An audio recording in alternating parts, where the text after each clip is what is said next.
cold breeze swept across the small Washington park as 10-year-old Maya Campbell sat on a worn wooden bench, her hands wrapped around a tiny ukulele that looked almost too small for her, even though she was small herself. She watched families pass by, parents chatting, children laughing, all unaware that she was fighting a battle unseen by anyone around her. Maya wasn't thinking about her homework or weekend plans. She was thinking about her little brother, 4-year-old Evan, whose world had grown dimmer ever since their father passed away unexpectedly 6 months earlier.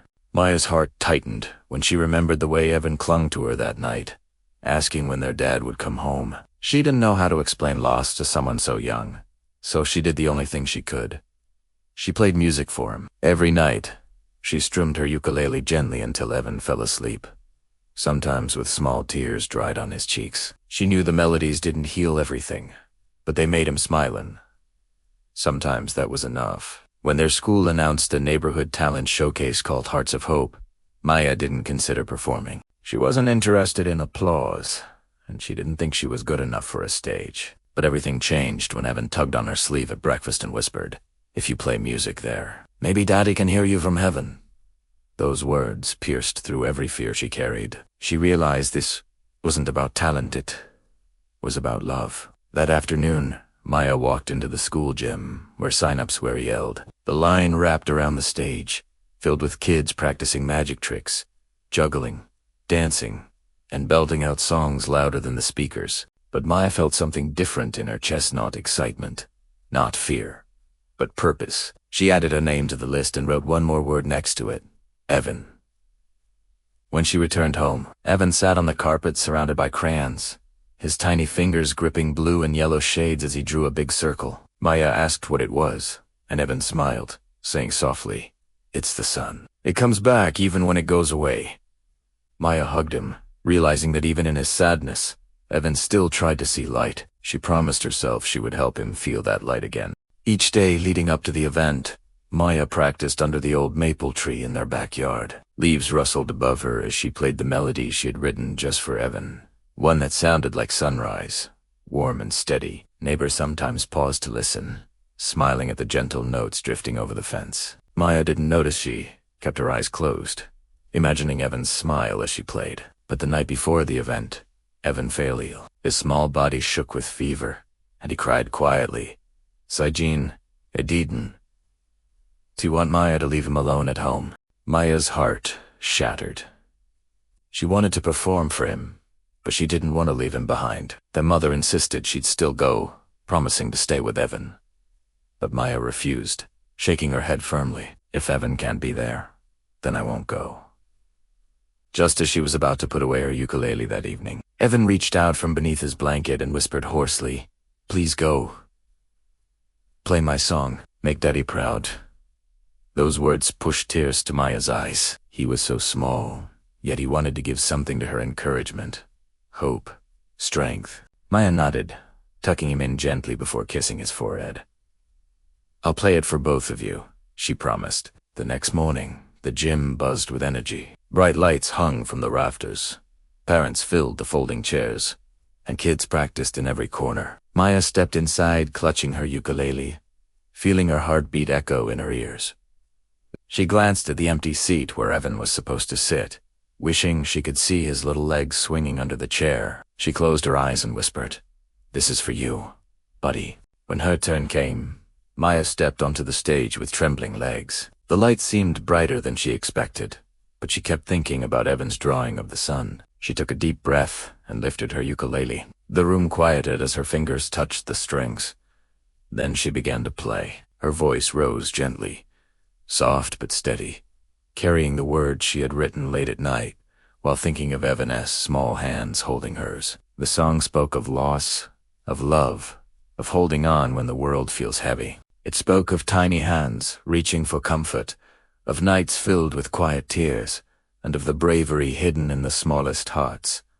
The audience leaned in, the melody wrapped around the gym like a warm blanket. People who came expecting fun performances found themselves wiping tears before they understood why. Something about Maya's voice, so young, yet so full of emotion, pulled at their hearts. Halfway through the performance, Maya's voice wavered.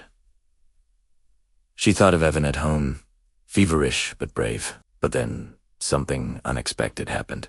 A soft sound echoed through the Jima's small voice, humming in the back row people turned. A little girl, no older than Evan, sat on her father's lap, humming along with Maya's melody instinctively, as if she knew the song's purpose. Maya felt her courage return. She smiled through her tears, strummed harder, and poured every part of her heart into the final verse. The last note hung in the air, gentle and trembling. The room erupted. Someone recorded the performance and uploaded it with the caption, "She sang for her little brother and touched the world." Witino hours. The video spread across social media. Within days, millions had seen it. Families everywhere shared stories of loss, hope, and healing. People wrote messages saying Maya's song helped them remember loved ones or gave them courage to face loneliness. Kids drew sons like Evan's and sent them to her. News stations called music therapists praised the emotional strength of the performance. A famous children's choir director reached out, offering Maya a chance to record her song professionally as a charity single supporting grieving children. But nothing compared to the moment Maya came home after school to find Evan sitting on the couch holding a tablet. His fever had dropped, and he was watching her performance with wide eyes and tears on his cheeks. When the video ended, he looked at her silently, before wrapping his small arms around her neck. "Daddy heard you," he whispered. Maya cried into his shoulder, finally understanding the depth of the connection they shared. Evan may have been small, but his heart guided hers in ways she couldn't explain. They had healed each other in the process of healing themselves. As weeks passed, the community rallied around the siblings. A local music store donated a new ukulele to Maya with her name engraved on it. Evan received encouragement cards from kids across the country. Their mother, overwhelmed with gratitude,